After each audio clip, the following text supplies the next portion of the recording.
Good morning from আমার বাড়ি। তো রাইডের পর রাইড পুরুলিয়ার পর দার্জিলিংয়ের পর এখন আবার আমাদের ফান মোটর রাইড 5, যেটা শান্তিনিকেতনের উদ্দেশ্যে। সো অলরেডি গ্রুপ পৌঁছে গেছে, মানে এখন বর্ধমানে রয়েছে। আর এইদিকে দেখো, আমি এখনো বাড়ি থেকে বেরোতে পারিনি। এখন বাজে সকাল 11টা, আর ওদের শান্তিনিকেতনে মিট আপ টাইম রয়েছে 12টায়। তো যাই হোক, আমার একটু লেট হবে, আমার কিছু কাজও ছিল সেই কারণে, মানে কালকে রাতে এসছি, আবার আজকে বেরোনো, তো একার হাতে অনেক কিছু কাজ করতে হয়, দ্যাটস ওয়াই একটু লেট হয়ে গেছে। তো যাই হোক, এবার আমি বাড়ি থেকে বেরোবো এখন 12টার মধ্যে, 11:30টার মধ্যে আমি বাড়ি থেকে বেরিয়ে যাবো। আমার যেতে যেতে অলমোস্ট 2:30-3টে বাজবে। তো যাই হোক, আর এখানে কোনো কথা বলবো না। নেক্সট কথা মোটো ব্লগিং সেট আপে হচ্ছে।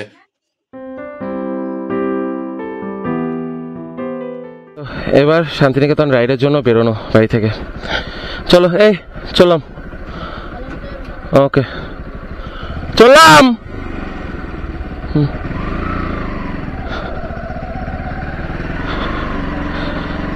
তো আমি এখানে আমার ম্যাপটা সেট করে নিলাম। ম্যাপটা সেট করে এবার বেরিয়ে পড়ি। আর ননস্টপ চালাবো, এখন ননস্টপ চলবে। জয় মা দুর্গা, জয় মা কালী, জয় বাবা লোকনাথ। উঠে গেছি নবদ্বীপ ব্রিজে। এই দিক দিয়ে যখনই যাই তখনই আমি এই ব্রিজটাকে নিই। তো সেরকমই সববারের মতো এবারও ব্রিজটাকে নিলাম। এই হচ্ছে আমাদের নদী, আর ওই দিকটাতে ইসকন দেখা যায়, বাট কুয়াশার জন্য দেখা যাচ্ছে না। তো আমার বাড়ি থেকে এখন আর ডিস্টেন্স আছে 95 কিলোমিটার শান্তিনিকেতন, মানে নবদ্বীপ ব্রিজ থেকে আর 95 কিলোমিটার রয়েছে শান্তিনিকেতন। টাইম দেখাচ্ছে 2 ঘন্টা 46 মিনিট। আশা করি সেই টাইমের মধ্যেই ঢুকে যাব। এবার যদি রাস্তায় কোথাও দাঁড়াই তাহলে একটু লেট হতে পারে। এখন রয়েছি নবদ্বীপ ব্রিজ ক্রস করে হেমাদপুর মোড়। এখান থেকে বাঁদিকে যে রাস্তাটা রয়েছে ওটা কালনার দিকে চলে যায়, মানে কালনা হয়ে কল্যাণী হয়ে কলকাতা চলে যায়। আর আমরা যাব ডান দিকে, মানে এটা কাটোয়া রোড, এটা দিয়ে কাটোয়া হয়ে আমরা যাব। আর তার মধ্যে একটা সমস্যা হয়েছে কি, আমার ফোনের যে হোল্ডারটা রয়েছে সেটা একটু প্রবলেম করছে, নড়ছে, কাঁপছে, একটু ভয় লাগছে। তো ওটাকে একটু টাইট করাতে হবে, টাইট করিয়ে নিলেই ব্যাস ওকে। এবার নেক্সট এখনো রাইডের প্ল্যান হয়নি, হবে এখান থেকে ঘুরে আসার পর আবার একটা প্ল্যান হয়ে যাবে। দেখি কোথায় যাওয়া যায়। ঠিক আছে, আমি এই রাস্তা দিয়ে মাঝে সাঝে যাতায়াত করি, তোমার এখানে আসবো। চলো।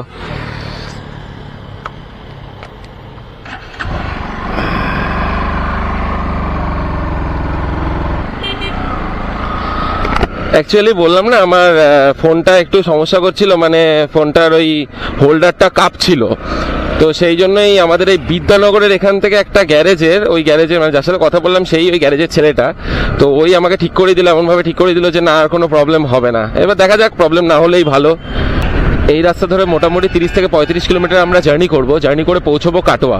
কাটোয়া থেকে আমরা লেফট সাইড নিয়ে নেবো, লেফট সাইডে সোজা বোলপুরের রাস্তা। বাদিকে এত সুন্দর সর্ষের ক্ষেত দেখে মানে তোমাদেরকে না দেখি আর পারলাম না। ওখানে শ্যালো মেশিনে জল চলছে, আর এখান দিয়ে পুরো সর্ষের ক্ষেত। ওই দিক দিয়েও কিছু আছে, ওই দিক দিয়েও কিছু আছে, ওদিক দিয়েও আছে। মনে হয় ওখানেও নতুন করে হবে এই ফাঁকা জায়গাগুলোতে। সত্যি খুব সুন্দর লাগে, এই শীতের সকাল, শীতের দুপুর, খুব সুন্দর। যাই হোক, এখন বাজে ঘড়িতে 12:44। তো আমরা এখন বেরোবো এখান থেকে। বাড়ি থেকে অলমোস্ট 30 কিলোমিটার চালিয়ে ফেলেছি। রাস্তাটা দেখেছো কি সুন্দর স্ট্রেট চলে গেছে, মানে খুব সুন্দর লাগছে দেখতে। রাস্তাটা একটু মজা নাও তোমরা।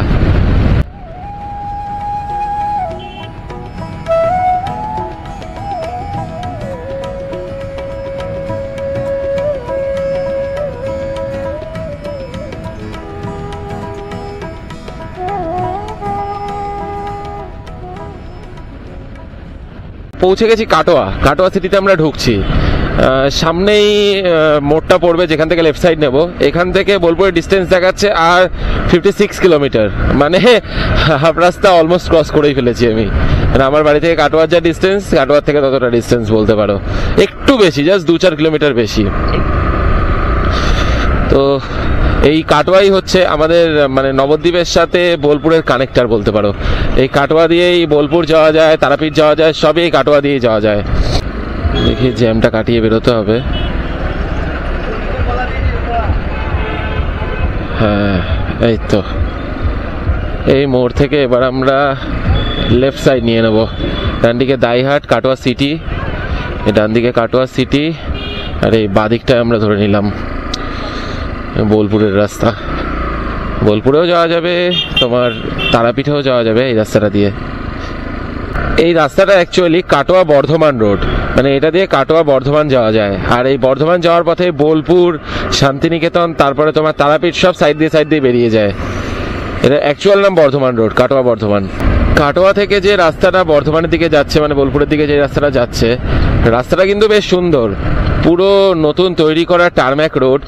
এর আগে এই রাস্তাটা দিয়ে আমরা তারাপীঠ গেছিলাম, তখন গাড়িতে গেছিলাম, অতটা আমি মোটো ভ্লগিং করিনি।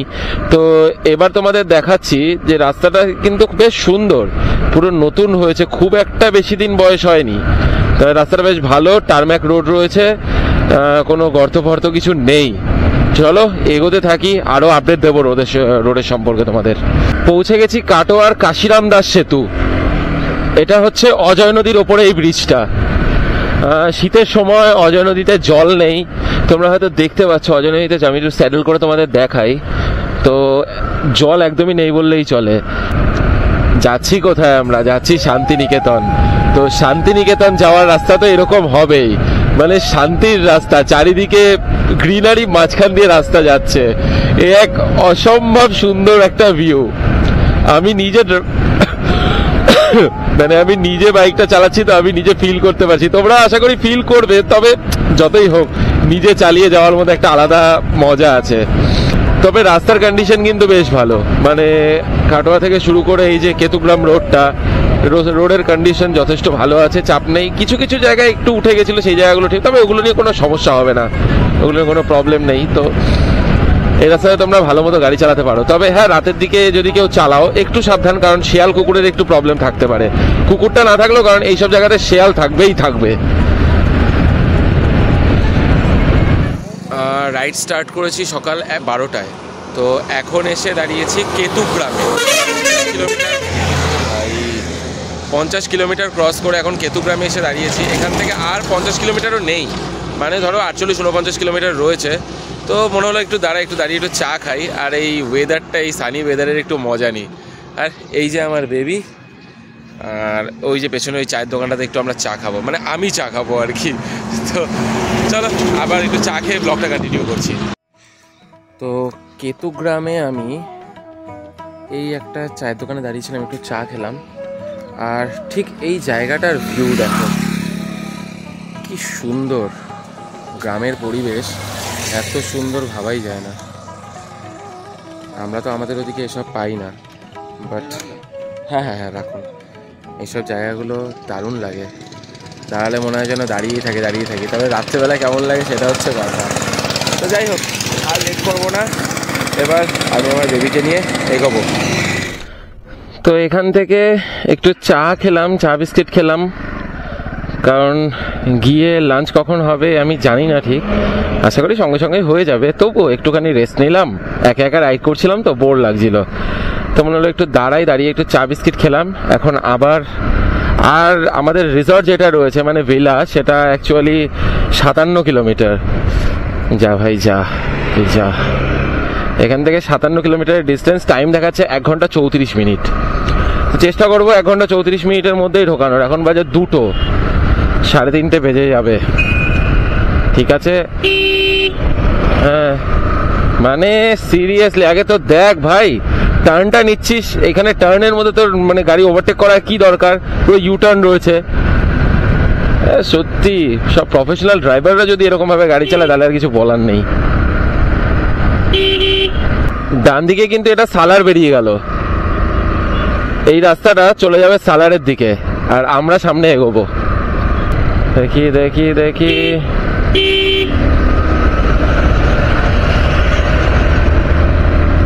বাবা, সুন্দর রাস্তা। भैया जी रुको, हम चलते हैं आगे, हम चलते हैं। এই জায়গাটার নাম হচ্ছে ফুটিসাঁকো চৌরাস্তা। তো এখান থেকে দুদিক দিয়ে বোলপুর যাওয়া যায়, বাদিক আবার সোজা। এবার আমি ট্রাফিককে এখান থেকে জিজ্ঞেস করে নিতে হবে যে কোনটা বেটার হবে যাওয়ার জন্য।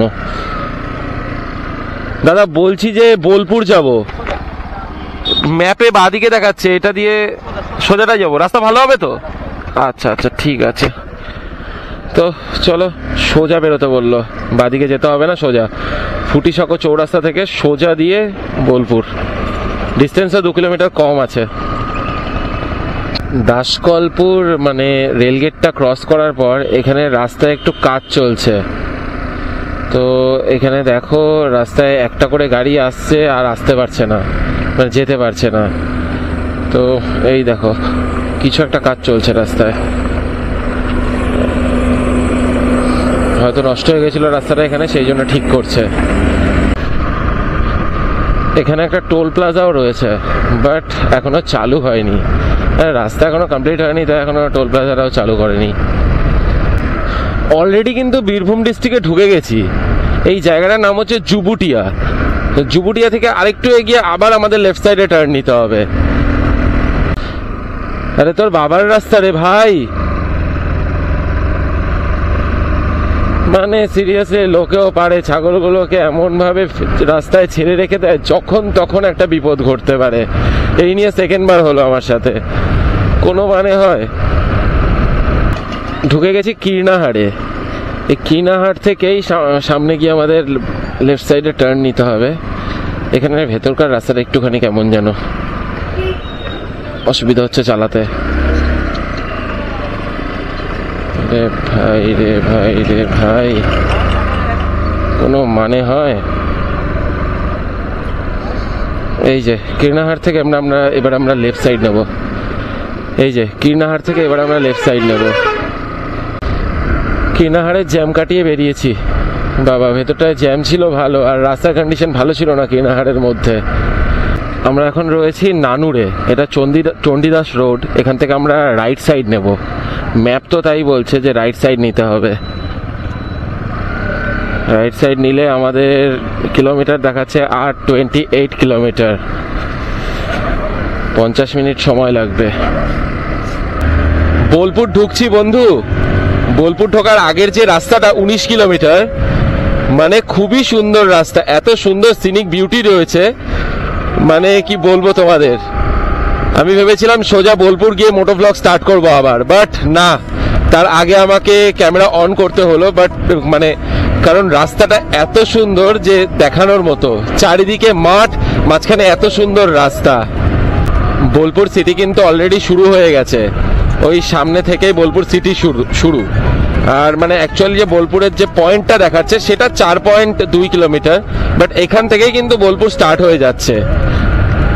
এই ডান দিকে হচ্ছে বোলপুর বাস স্ট্যান্ড, আর সোজা হচ্ছে বোলপুর রেল স্টেশন। তা আমরা সোজা রাস্তাটাই নেব, আমাদের রিসর্টটা যেটা রয়েছে ওটা সোজা রাস্তাতেই পড়বে। যাই বলো, একা রাইড করার কিন্তু একটা আলাদা মজা আছে। এই যে একা একা রাইড করলাম, একার মতো একা নিজের মতো, যখন ইচ্ছা দাঁড়িয়েছি, যখন ইচ্ছা মানে যা খুশি তাই করেছি, কোনো ব্যাপার না। একটু টাইম বেশি লেগে গেছে, বাট একা রাইড করার একটা আলাদা মজা আছে। আর যখন একটু ঘুম ঘুম পাবে, একটু গান শুনে নিতে হবে, ব্যাস, তাহলেই ওকে। 5-6 বছর আগে বোলপুর এসছিলাম, তো তখনকার ব্যাপার আমার ঠিক মনেও নেই কোথায় গেছিলাম, কোথায় ছিলাম। তবে ওইবার আমি শান্তিনিকেতন দেখতে অ্যাকচুয়ালি আসিনি, অন্য একটা কাজে এসেছিলাম, একটা দরকারে। তো এইবার এসেই ফার্স্ট টাইম আমি বোলপুর ঢুকেছি, একা একা বোলপুরের রাস্তায় আমি চালিয়ে যাচ্ছি। আমার না বেশ ভালো লাগছে সিরিয়াসলি। আর আমার বাড়ি থেকে বেশি দূর নয়, এটা হচ্ছে মেন পয়েন্ট। দেখতে পাচ্ছ বেশ সুন্দর সিটিটা, যেটুকু আমি বুঝতে পারছি। চারিদিকে গাছ রয়েছে, হ্যাঁ, তবে একটু ট্রাফিক বেশি যা দেখলাম। রাস্তা এমনি ভালো, আর গাছগুলোর জন্য বিশেষ করে ভালো লাগছে। বোলপুর পৌরসভা, সামনে একটা টার্ন রয়েছে, মানে ইউ টার্ন রয়েছে, ওইখান থেকে আবার আমাকে ব্যাক করতে হবে, মানে ডান দিকের রাস্তাটা ধরতে হবে। ওরে বাবা, কেমন ইউ টার্ন রে।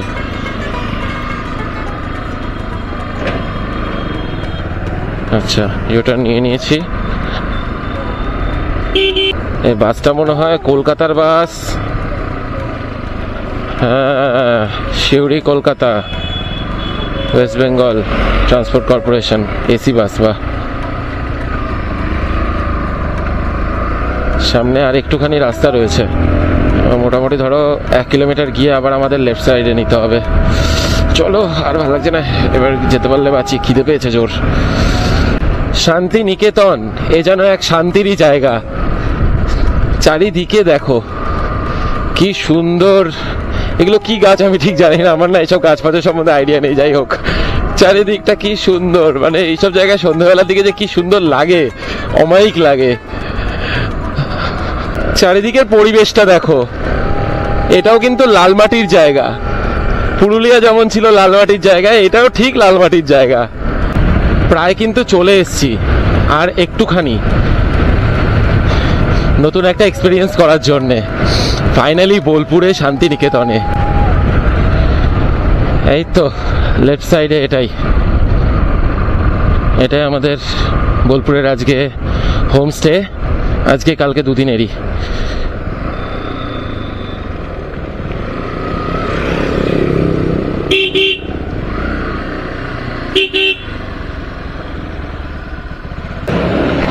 কলকাতার গ্রুপটা এখানেই আছে তো? কলকাতার টিমটা? হ্যাঁ, অ্যাডভেঞ্চারাস বাঙালি। হ্যাঁ হ্যাঁ, ওই হ্যাঁ বৈদিক চ্যাটার্জি। হ্যাঁ, এসছে তো 40 জন মতো। হ্যাঁ, এই তো খোলো।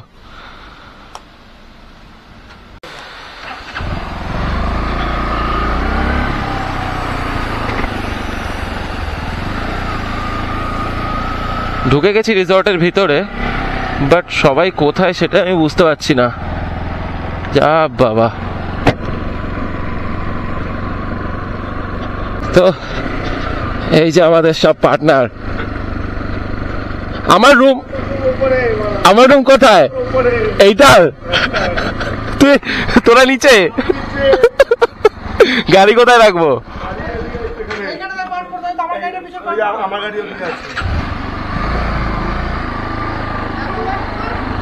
হ্যাঁ, আমি বলছি না না না, অ্যাকচুয়ালি আমি কালকে দার্জিলিং থেকে ফিরেছি তো, তার বাড়িতে কাজ থাকে বুঝিস না, সকালবেলা বেরোলে বাবা আমাকে দেবে। দাঁড়া রেখে এসে বলছি। এখানে আমার গাড়ি পার্কিং, রিসর্টের মাঝখানে এখানে একটা মন্দির আছে, এটা মেবি মা কালীর মন্দির, আর এই বিল্ডিংটাতে আমরা আছি। তো চলে এসছি বোলপুর শান্তিনিকেতন, এই হচ্ছে রিসর্ট।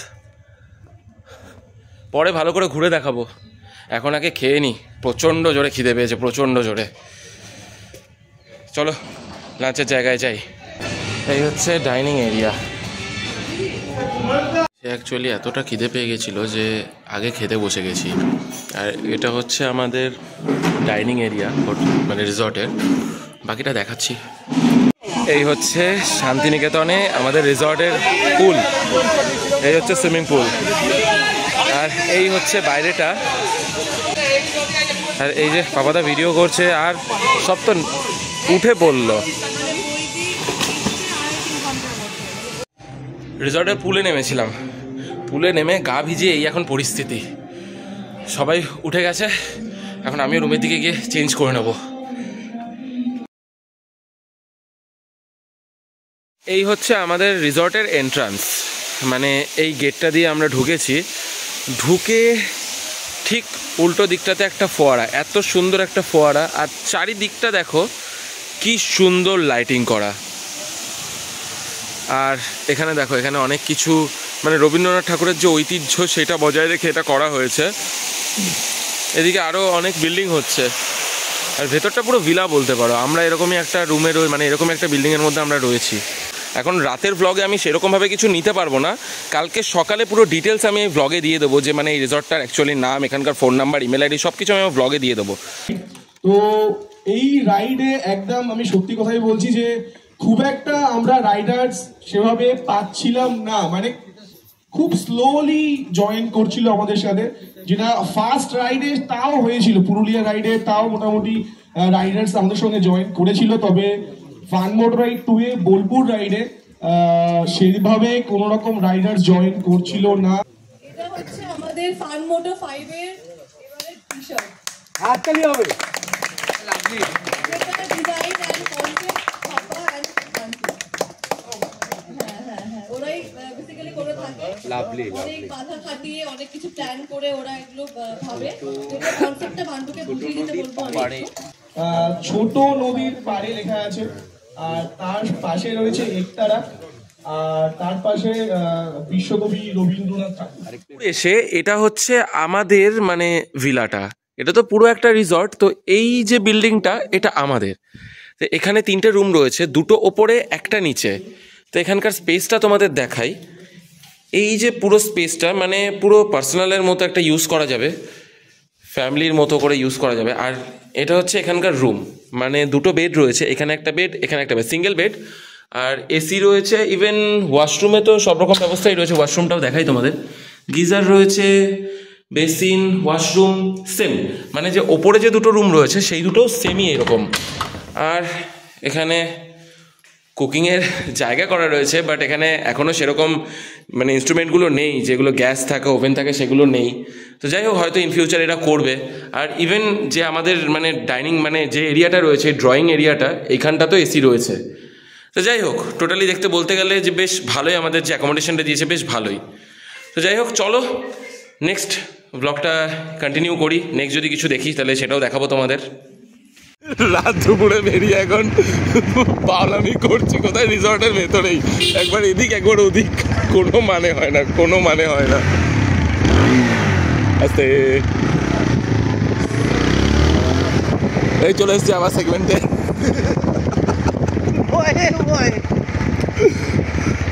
আমাদের সেগমেন্ট।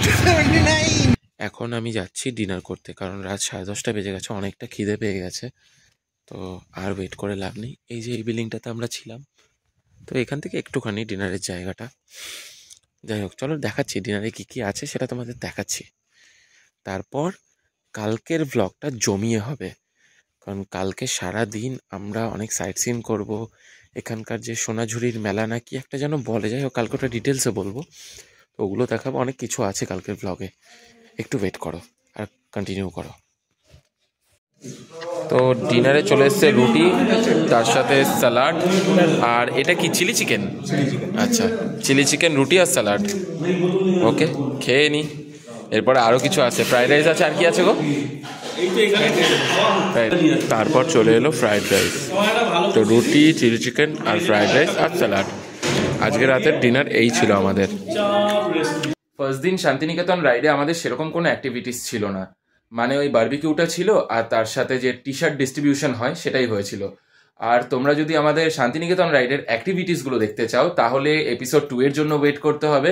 ওখানেই দেখতে পারবে যে আমরা শান্তিনিকেতনের বিভিন্ন ঐতিহাসিক জায়গায় যাব আর তার সাথে সোনাঝুরির হাটেও যাব। তো যাই হোক, এই ব্লগটা এখানেই শেষ করছি। দেখা হচ্ছে এপিসোড 2 এ, মানে ওটাতে অনেক কিছু ডিটেলস তোমরা জানতে পারবে। তো কি আর একটু ওয়েট করো, নেক্সট ব্লগ খুব তাড়াতাড়ি আসছে। টাটা।